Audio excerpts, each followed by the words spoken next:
जलियांवाला बाग हत्याकांड। दोस्तों मैं आपको इस वीडियो में जलियांवाला बाग हत्याकांड को पूरी अच्छी तरीके से समझाऊंगा, एकदम सरल भाषा में। 10 अंक का यह प्रश्न होगा। अगर आपसे यह प्रश्न 2 अंक का पूछेगा तो आप अच्छी तरह से 2 अंक का आप लिख सकते हो, जो कि 20 से 30 शब्द में कहता है 2 अंक के लिए लिखने के लिए।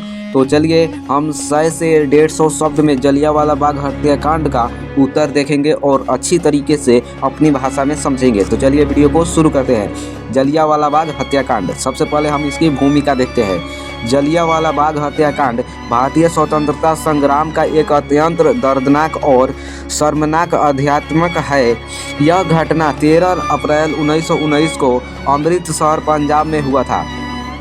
आपसे ऑब्जेक्टिव में क्वेश्चन पूछेगा जलियांवाला बाग हत्याकांड कब हुआ था, तो यह घटना कब हुआ था? 13 अप्रैल 1919 को अमृतसर के कहाँ पर? अमृतसर के पंजाब में हुआ था। समझ गए?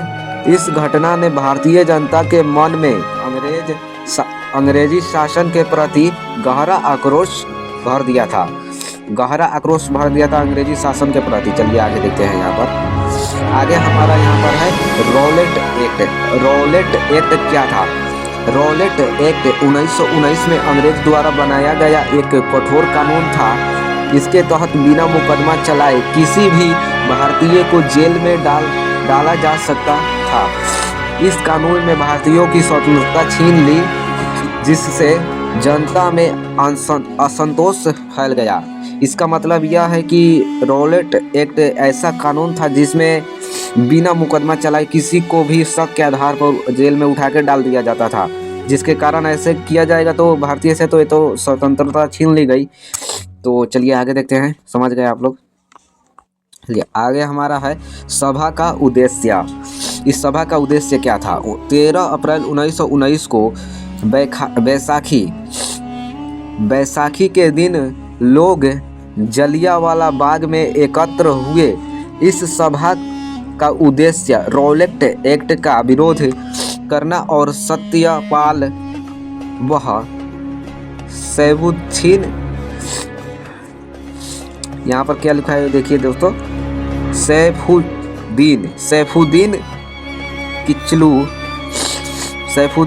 किचलू की गिरफ्तारी के खिलाफ आवाज उठाना था। सभा पूरी तरह शांतिपूर्ण थी। दोस्तों मुझसे गलती हो रही है, इसके लिए माफ़ी चाहते हैं। चलिए आगे देखते हैं। अगर कोई गलती होगी तो माफ़ कीजिएगा, कमेंट में बताइएगा। अगर जलियांवाला बाग हत्याकांड का स्थान। जलियांवाला बाग चारों तरफ से दीवारों से घिरा हुआ था। दोस्तों यहाँ पर गलती शब्द का प्रयोग इसलिए हो जाता है क्योंकि यहाँ पर हम उंगली की मदद से आपको पढ़ा रहे हैं, जिसके कारण यहाँ पर शब्द छुप जाता है, दिखाई नहीं देता है। इसी कारण से हम गलती बोल रहे हैं, तो इसके लिए क्षमा चाहता हूँ।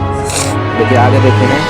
वहाँ आने जाने का केवल एक संकरा रास्ता था। यही कारण था कि लोग गोलीबारी के समय बाहर नहीं निकल पाए। चलिए आगे देखते हैं। आगे हमारा जनरल डायर की भूमिका। ब्रिटिश अधिकारी जनरल डायर सैनिकों के साथ वहां पहुंचा।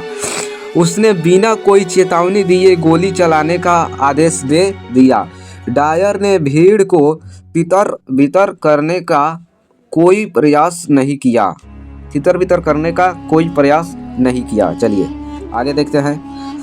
गोलीबारी और नरसंहार। लगभग 10 मिनट तक लगातार गोलियां चलाई गई। सैकड़ों निर्दोष पुरुष, महिलाएं और बच्चे मारे गए। कितना? लगातार 10 मिनट तक गोलियां चलाई गई, धड़ाधड़। इसमें क्या हुआ?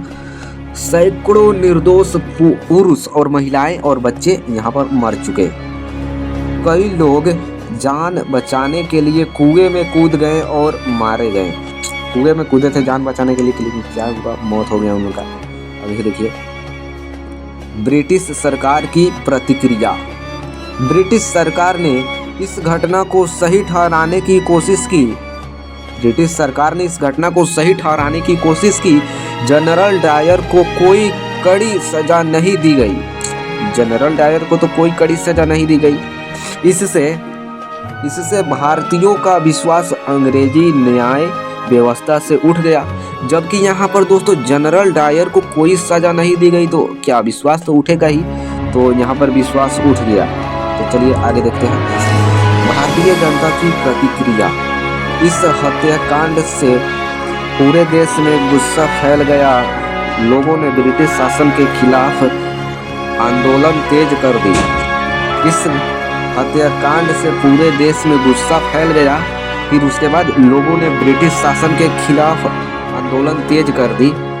रविंद्रनाथ टैगोर ने विरोध स्वरूप अपनी नाइट हुई की उपाधि लौटा दी। रविंद्रनाथ टैगोर ने विरोध स्वरूप अपनी नाइटहुड की उपाधि लौटा दी। चलिए आगे देखते हैं। यहाँ पर स्वतंत्रता आंदोलन पर प्रभाव। जलियांवाला बाग हत्याकांड ने भारतीय स्वतंत्रता आंदोलन को नई दिशा दी। महात्मा गांधी ने असहयोग आंदोलन की शुरुआत की। अब लोगों का लक्ष्य केवल सुधार नहीं बल्कि पूर्ण स्वतंत्रता बन गया। चलिए इसका निष्कर्ष यहाँ पर देखते हैं। निष्कर्ष हम देखते हैं। जलियांवाला बाग हत्याकांड ने यह साबित कर दिया कि अंग्रेज शासन क्रूर और अन्यायी था। इस घटना ने भारतीयों को एकजुट किया और स्वतंत्रता की लड़ाई को और मजबूत बना दिया। दोस्तों आप लोग समझ चुके होंगे कि जलियांवाला बाग हत्याकांड क्या है। तो दोस्तों वीडियो को लाइक कीजिए और कमेंट ठोक के कीजिए। बताइए कमेंट में और कौन सा क्वेश्चन आपको चाहिए जिसको मैं अच्छे से समझा पाऊँ। अगर मुझे यार 4000 रुपया रहता तो हम पैड कीन लेते, तो आपको यहाँ पर दिक्कत नहीं होता। गलत शब्द का हम प्रयोग यहाँ पर नहीं करते। यहाँ पर गलती से गलत शब्द इसलिए निकल जाता है मुँह से क्योंकि उंगली से यहाँ पर लिखते हैं। ये जो लिख रहे हैं पेन से, ये उंगली से लिखते हैं, जिसके कारण शब्द यहाँ पर छुप जाता है, इसलिए नहीं दिखाई देता है। तो इसके लिए क्षमा चाहता हूँ। फिर मिलते हैं अगले वीडियो में, तब तक के लिए जय हिंद।